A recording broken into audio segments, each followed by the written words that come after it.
जमशेद खेतों में काम कर रहा था। गर्मी बहुत ज्यादा पड़ रही थी। चिलचिलाती धूप में काम करता जमशेद बस अल्लाह को याद किया करता। धूप और गर्मी की परवाह किए बिना ही वो नमाज के वक्त खेत में ही नमाज पढ़ने लगता। मजदूरी करके जमशेद को जो पैसे मिलते वो उसके परिवार के लिए बहुत कम पड़ते, लेकिन जमशेद इसे अल्लाह की मर्जी मानकर चुप रहता। जमशेद के परिवार में उसकी पत्नी फरजाना, 4 साल का बेटा उमेर और 7 साल की बेटी माहम रहते थे। काम करते समय जमशेद को माहम की बातें याद आ रही थी। माहम ने आज सुबह ही जमशेद से कहा था, अब्बू इस बार बकरीद पर मुझे नया सरारा सूट चाहिए। उमेर ने भी नए कपड़ों और नई टोपी की डिमांड कर दी थी। बेचारा जमशेद सोच रहा था, मैं बच्चों के लिए नए कपड़े कहाँ से लाऊंगा? मालिक रोज जितने पैसे देते हैं उतने में तो बस हमारा 2 वक्त का खाना पीना ही हो सकता है। मुझे मजदूरी के अलावा कुछ और काम भी करना होगा जिससे बकरीद से पहले कुछ पैसों का जुगाड़ हो जाए। बकरा न सही, कम से कम बच्चों के लिए नए कपड़े तो आ ही जाएंगे। उस दिन जमशेद जब काम से घर लौटता है तो फरजाना से कहता है, मैं सोच रहा हूँ कि मजदूरी के अलावा कुछ और काम भी कर लूँ। कुछ और काम करने के लिए तुम्हारे पास वक्त कहाँ है? शाम को जब खेत पर काम पूरा हो जाएगा तब मैं उधर से ही जंगल निकल जाऊंगा। जंगल से थोड़ी लकड़ियां काट कर ले आऊंगा और उसे बेचता हुआ रात को घर आ जाऊंगा। लेकिन इन सब में तुम बहुत थक जाओगे। क्या करूं फरजाना, बकरीद से पहले कुछ पैसे जोड़ने पड़ेंगे। हर साल बच्चों की ख्वाहिश अधूरी रह जाती है। अल्लाह ताला आपकी जरूर मदद करेंगे। आपको आपकी मेहनत का फल जरूर मिलेगा। आमीन। दूसरे दिन जमशेद खेत में मजदूरी करने जाता है। शाम को वो काम खत्म करके जंगल की ओर चला जाता है। वहाँ उसने कुछ सूखी लकड़ियां काटी और बाजार लाकर बेच दिया। घर आने के बाद, ये लो फरजाना, लकड़ियां बेचकर पूरे 50 रुपए मिले हैं। इस पैसे को अलग रखना। बकरीद में अभी 8 महीने बाकी हैं, तब तक कुछ पैसे इकट्ठे हो जाएंगे। जमशेद इसी तरह रोज बेजोड़ मेहनत करता। इन सब में वो बहुत थक जाता। एक दिन, उमेर के अब्बा, आज बहुत देर हो गई, आप अभी तक उठे नहीं? मजदूरी पर नहीं जाना है क्या? फरजाना के बार बार आवाज लगाने पर भी जमशेद नहीं उठा तो फरजाना बहुत घबरा गई। उसने जमशेद के माथे को छूकर देखा तो वो आग की तरह तप रहा था। आपको तो बहुत तेज बुखार है। फरजाना ने दवा की दुकान से कुछ दवाइयां खरीदी और जमशेद को खिला दिया। उसके बाद, मेरे बच्चों, तुम दोनों अब्बा के पास रहो, आज खेत पर काम करने मैं जाऊंगी। ठीक है अम्मी, आप काम पर जाइए, तब तक मैं अब्बा के माथे पर ठंडे पानी की पट्टी करती हूँ। आप देखना शाम तक अब्बा जरूर ठीक हो जाएंगे। लेकिन छोटा उमेर कहाँ मानने वाला था। वो फरजाना के साथ खेत पर जाने की जिद करने लगा। उमेर बेटा, बाहर बहुत गर्मी है, सारा दिन धूप में तुम करोगे क्या? अम्मी, धूप और गर्मी आपको भी तो लगेगी ना, फिर आप भी काम पर मत जाओ। उमेर बेटा, मैं काम पर नहीं गई तो घर में चूल्हा कैसे चलेगा? तुम्हारे अब्बू की तबीयत खराब है ना, मुझे तो काम पर जाना ही पड़ेगा। अम्मी, जिस तरह माहम आपा घर में रहकर अब्बू की देखभाल करेंगी, वैसे ही मैं घर के बाहर आपकी देखभाल करूंगा। उमेर की मासूम जिद के आगे फरजाना मजबूर हो गई और उसे उमेर को अपने साथ काम पर ले जाना पड़ा। उमेर सारा दिन काम में उसका हाथ बटाता रहा। शाम को फरजाना लकड़ी काटने जंगल चली गई। उमेर भी उसके साथ था। जंगल में फरजाना लकड़ी काट रही थी और उमेर खेल रहा था। खेलते खेलते उमेर को 2 पेड़ों के बीच में फंसा एक छोटा सा बकरा दिखा जो पेड़ों के बीच से निकलने की कोशिश कर रहा था, लेकिन निकल नहीं पा रहा था। इस कारण वो जख्मी भी हो गया था। उमेर ने बकरे को दोनों पेड़ों के बीच से निकाला और अपनी गोद में लेकर फरजाना के पास आया। अम्मी, देखो ये बकरा कितना प्यारा है। 2 पेड़ों के बीच में फंस जाने के कारण ये जख्मी हो गया है। इसे हम अपने साथ घर ले चलें? हाँ उमेर बेटा, यहाँ तो जंगली जानवर इसे खा जाएंगे। इसे अपने घर ले जाना ठीक रहेगा। उमेर उस बकरे को अपने साथ घर ले आया। घर आकर फरजाना ने बकरे के घाव को साफ किया और उसे खाना और पानी दिया। अब वो नन्हा बकरा उमेर के साथ रहने लगा। वो उमेर के साथ सोता, उसके साथ खाता और खेलता। उमेर ने उसका नाम भूरे रखा। भूरे धीरे धीरे बड़ा होने लगा। एक दिन फरजाना भूरे को नहला रही थी। अरे, भूरे के शरीर पर ये क्या है? ये तो पंख जैसे लग रहे हैं। फरजाना ने ये बात जमशेद को बताई। जमशेद ने भी भूरे के पंख देखे। अरे हाँ, ये तो पंख हैं। बकरे के भी पंख होते हैं क्या? अब्बा, अगर भूरे के पास पंख हैं तो ये उड़ भी सकता होगा ना? उमेर, बकरा कभी उड़ सकता है क्या? आसमान में सिर्फ पक्षी उड़ सकते हैं, बकरा कभी नहीं उड़ सकता। लेकिन फरजाना की ये बात गलत साबित हुई। भूरे जैसे जैसे बड़ा हो रहा था, उसके पंख भी बड़े हो रहे थे। एक दिन भूरे घर में नहीं था। उमेर ने उसे बहुत ढूंढा। अम्मी, भूरे घर में कहीं नहीं है। कहीं उसे किसी ने चुरा तो नहीं लिया? उमेर, भूरे यहीं कहीं होगा, तू बाहर खेतों में जाकर देख ले। उमेर ने उसे खेतों में भी ढूंढा लेकिन भूरे कहीं नहीं दिखा। तभी उमेर की नजर ऊपर आसमान पर पड़ी। उसने देखा भूरे अपने पंख फैलाकर किसी पक्षी की तरह आसमान में उड़ रहा था। उमेर ने घर जाकर सबको ये बात बताई। घर के सारे लोग आसमान में भूरे को पंख फैलाकर उड़ते हुए देख रहे थे। अब तो भूरे उड़कर हमसे दूर चला जाएगा। उमेर बेटा, भूरे कोई साधारण बकरा नहीं है, मुझे तो ये एक जादुई बकरा लगता है। तू चिंता मत कर, वो लौटकर हमारे पास जरूर आएगा। इधर गांव के लोग एक बकरे को आसमान में उड़ता देखकर बहुत हैरान थे। अरे, उड़ने वाला बकरा? ये बकरा तो जमशेद का है ना? हाँ भाईजान, ये बकरा जमशेद का ही है। मुझे तो ये कोई चमत्कारी बकरा लगता है भाई साहब। जमशेद की तो किस्मत ही खुल गई। थोड़ी देर के बाद भूरे जमीन पर उतरकर वापस फरजाना के घर आ गया। उमेर ने उसे देखकर गले से लगा लिया। गांव के लोग उड़ने वाले बकरे को देखने के लिए जमशेद और फरजाना के घर आने लगे।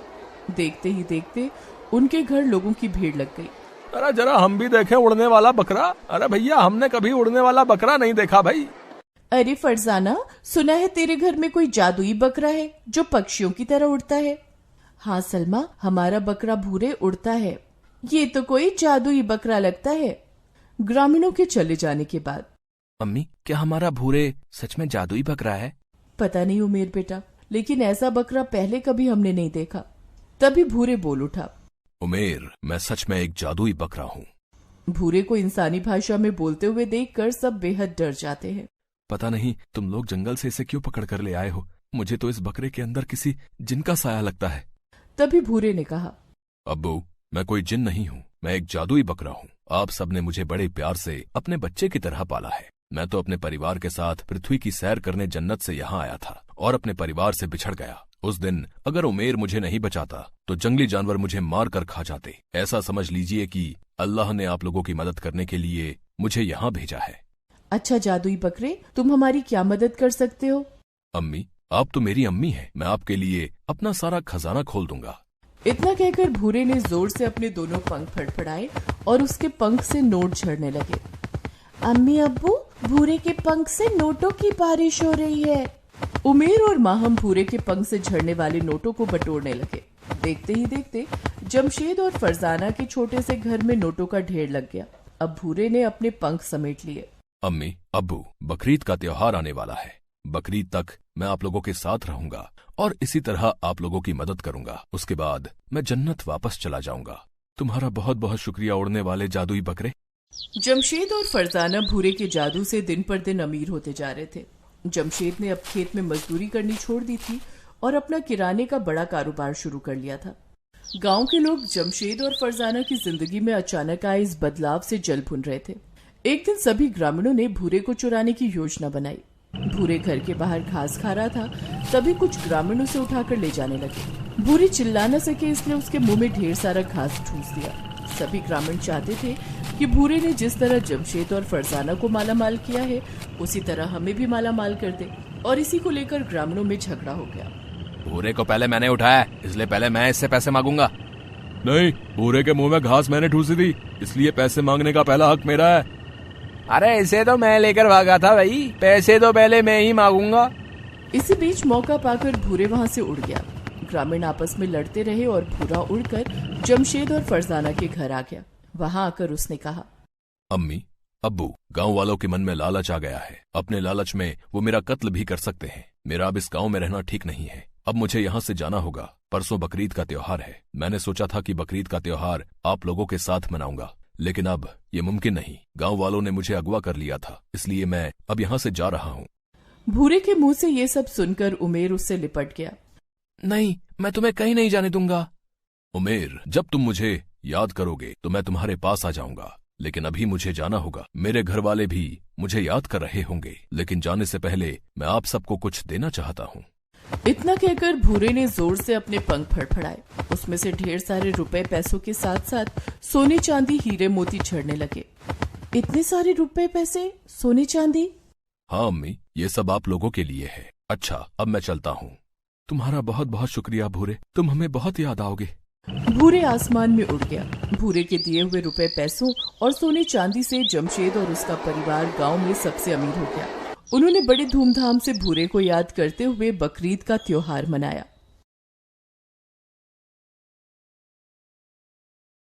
साजिद एक होटल में काम करता था। वो ब्रेड पकोड़े, समोसे और चटनी बहुत ही लाजवाब बनाता था। साजिद के बनाए हुए समोसे और पकोड़े खाने के लिए अमीर घराने के लोग भी आया करते थे। साजिद की वजह से होटल में खाने पीने का सामान की भी खूब बिक्री होती थी। लेकिन साजिद का मालिक अरशद बहुत खड़ूस और कंजूस था। ना तो वो कभी साजिद के काम की तारीफ करता और ना उसकी तनख्वाह बढ़ाता। रमजान का महीना चल रहा था। साजिद भूखा रहकर भी सुबह से शाम होटल में मेहनत करता। मालिक, अब तो तनख्वाह बढ़ा दीजिए। 5,000 रुपए में मेरा और मेरी माँ का गुजारा बहुत मुश्किल से हो पाता है। ईद आने वाली है, सोचा था कि इस बार ईद पर अम्मी को नए कपड़े लाकर दूंगा। साजिद, पैसे तो नहीं बढ़ाऊंगा। हाँ, अगर तुझे तनख्वाह कम लग रही है तो तू कहीं और काम देख ले भाई। नहीं मालिक, मैं कम पैसों में भी काम कर लूंगा। तो ठीक है, ये बार बार पैसे बढ़ाने की बात मत किया कर। साजिद मायूस होकर अपने घर आ गया। साजिद के परिवार में वो और उसकी बूढ़ी माँ परवीन रहते थे। उसके घर में एक बकरा था जिसका नाम शाहरुख था। साजिद जब काम पर चला जाता तो शाहरुख सारा दिन परवीन के साथ रहता था। परवीन उसकी बहुत देखभाल करती और उसे खिलाती पिलाती थी। शाहरुख परवीन और साजिद से काफी घुल मिल गया था और उनके परिवार का हिस्सा बन गया था। साजिद जब घर आता तो शाहरुख उसे आवाजें लगाकर उसे अपने पास बुलाता और उसे खूब प्यार करता। उस दिन भी शाहरुख ने आवाजें लगाकर साजिद को अपने पास बुलाने की कोशिश की, लेकिन मायूस साजिद चुपचाप घर के अंदर चला गया। क्या बात है साजिद, आज तेरा मुंह क्यों उतरा हुआ है? कुछ नहीं अम्मी, बहुत थक गया हूँ। मैं खाना नहीं खाऊंगा, तुम खाना खाकर सो जाओ। परवीन समझ गई कि आज कोई न कोई बात जरूर हुई है। उसने साजिद से कहा, साजिद बेटे, जिस चीज पर हमारा बस नहीं चलता उसके लिए परेशान होने की कोई जरूरत नहीं है। शायद अल्लाह को यही मंजूर है। अम्मी, न जाने अल्लाह को क्या मंजूर है। मैं हर वक्त अल्लाह की इबादत करता हूँ, रोजे रखता हूँ, लेकिन फिर भी अल्लाह मेरी कभी नहीं सुनता। सोचा था इस बार ईद पर तुम्हें नए कपड़े लाकर दूंगा, लेकिन मालिक ने तनख्वाह बढ़ाने से मना कर दिया। साजिद बेटा, मेरे पास अभी बहुत कपड़े हैं, तुम्हें परेशान होने की कोई जरूरत नहीं है। अगर अल्लाह को देना होगा तो वो हमारी किसी न किसी रूप में मदद जरूर करेंगे। बस अल्लाह पर भरोसा रख। अच्छा, अब हाथ मुंह धोले, मैं खाना लगा रही हूँ। तेरे बिना कभी मैंने खाना खाया है? परवीन के समझाने पर साजिद ने हाथ मुंह धोकर खाना खाया।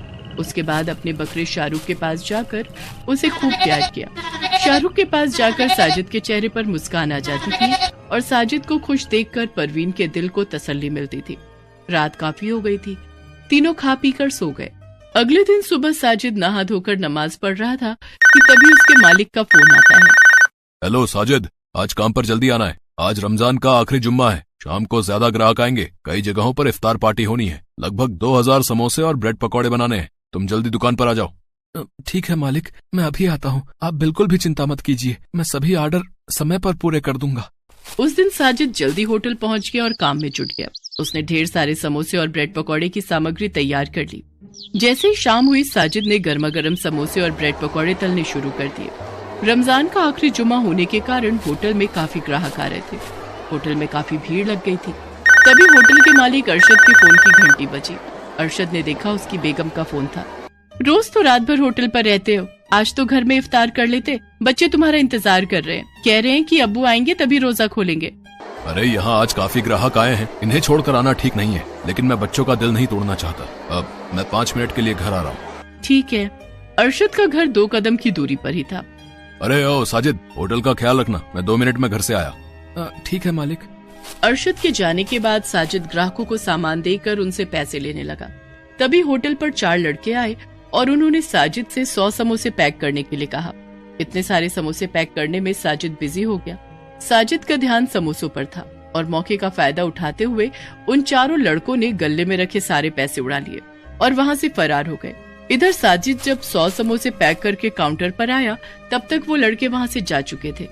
अरे, वो लड़के बिना समोसे लिए क्यों चले गए, अल्लाह जाने। तभी साजिद का मालिक अरशद होटल पर वापस आ गया। साजिद वापस समोसे और पकौड़े तलने लगा। अरशद काउंटर पर बैठ गया और ग्राहकों को उनका ऑर्डर देने लगा। ये लीजिए साहब, आपके 40 ब्रेड पकौड़े।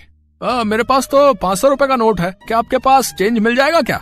हाँ, आज तो चेंज की कोई दिक्कत नहीं है। अरशद ने जैसे ही पैसे निकालने के लिए गल्ले को खोला तो उसके होश उड़ गए। गले में 1 भी रुपया नहीं था। उसने साजिद को आवाज लगाई। साजिद। जी मालिक। गले में रखे पैसे कहाँ गए? यही होंगे मालिक। यहाँ 1 भी रुपया नहीं है। मैंने तुम पर भरोसा किया और होटल तुम्हारे हवाले करके घर चला गया, और तुमने मेरे भरोसे के साथ ऐसा घिनौना खिलवाड़ किया है। ये आप क्या कह रहे हैं मालिक? मेरी तो कुछ समझ में नहीं आ रहा है। ज्यादा चालाक बनने की कोशिश मत करो। मैंने तुम्हारी तनख्वाह नहीं बढ़ाई तो तुमने मेरे पैसे चुरा लिए। नहीं मालिक, ये झूठ है, मैंने आपके पैसे नहीं चुराए। लेकिन साजिद की बातों का अरशद पर कोई असर नहीं हुआ और उसने फोन करके पुलिस को बुला लिया। दरोगा साहब, ले जाइए इसे, इसने मेरे पैसे चुराए हैं। जब तक ये मेरे पैसे नहीं दे देता इसे छोड़ना मत।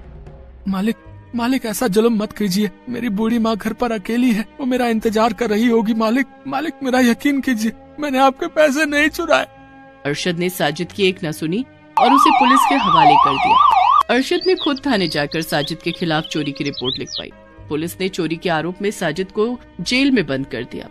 या अल्लाह, ये मेरे किस गुनाह की सजा दे रहा है तू? तुझे तो सब पता है, फिर मेरे साथ इतना अन्याय क्यों कर रहा है? साजिद जेल की सलाखों के पीछे बैठा अपनी किस्मत पर आंसू बहा रहा था। इधर उसकी माँ परवीन और बकरा शाहरुख घर की दहलीज पर बैठकर उसका इंतजार कर रहे थे। शाहरुख, मुझे साजिद की बहुत चिंता हो रही है। बहुत रात हो गई है, ना जाने वो अभी तक घर क्यों नहीं आया। शाहरुख सिर हिला हिला कर मिमिया रहा था, मानो जैसे वो परवीन को दिलासा देने की कोशिश कर रहा था। लेकिन साजिद की चिंता शाहरुख को भी सता रही थी। परवीन ने उसे खाने के लिए जो खाना दिया था वो ऐसे ही पड़ा हुआ था। शाहरुख ने एक निवाला भी नहीं खाया था। रात गहरी हो चुकी थी। परवीन और शाहरुख अब भी घर की दहलीज पर बैठे हुए थे। तभी वहाँ से वही चारों लड़के गुजर रहे थे जिन्होंने होटल के गल्ले से पैसे चुराए थे। अरे कैसा बेवकूफ बनाया उस समोसे वाले को, उसके सारे पैसे उड़ा लिए। उसे तो पता भी नहीं चला कि हमने उसके पैसे चुराए हैं। अब इन पैसों से हम ईद मनाएंगे। उन दोनों की बातें सुनकर बाकी दोनों लड़के जोर जोर से हंसने लगे। चारों लड़कों के हाथ में ढेर सारे रुपए थे और वो उन रुपयों को एक जगह बैठकर गिनने लगे। इतने सारे रुपए एक साथ देखकर न जाने शाहरुख को क्या हो गया कि वो दौड़ता हुआ उनके पास पहुंचा और उन पर हमला कर दिया। शाहरुख ने अपनी सींग से मार मार कर उन लड़कों को घायल कर दिया।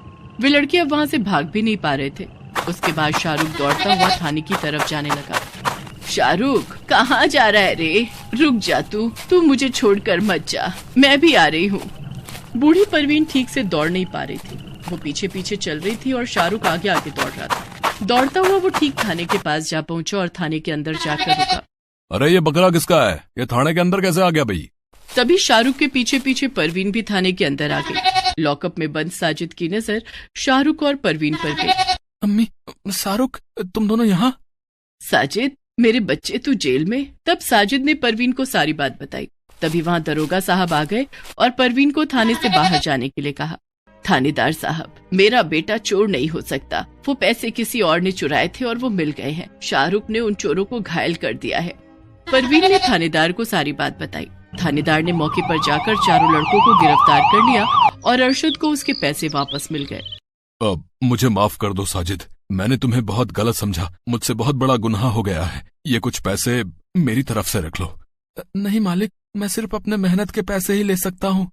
साजिद, ईद आने वाली है। शाहरुख की वजह से मुझे मेरे पैसे मिले हैं, इसलिए ये पैसे मेरी तरफ से शाहरुख के लिए इनाम समझ कर रख लो। और आज से मैंने तुम्हारी तनख्वाह भी डबल कर दी है। अल्लाह आपको सलामत रखे मालिक। ईद मुबारक। 2 दिन के बाद ईद का त्योहार था। साजिद और परवीन ने खूब खुशी खुशी ईद मनाई।